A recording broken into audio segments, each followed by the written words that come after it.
மகிமை உன்மேல் உதித்தது இதோ இருள் பூமியையும் காரிருள் ஜனங்களை மூடும்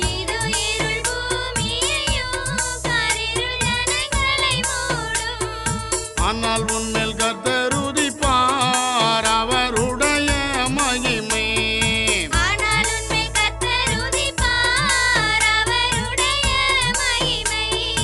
உன்மேல் காணப்படும் வெளிச்சத்தின் ஜாதிகளும் உதிக்கிற உன்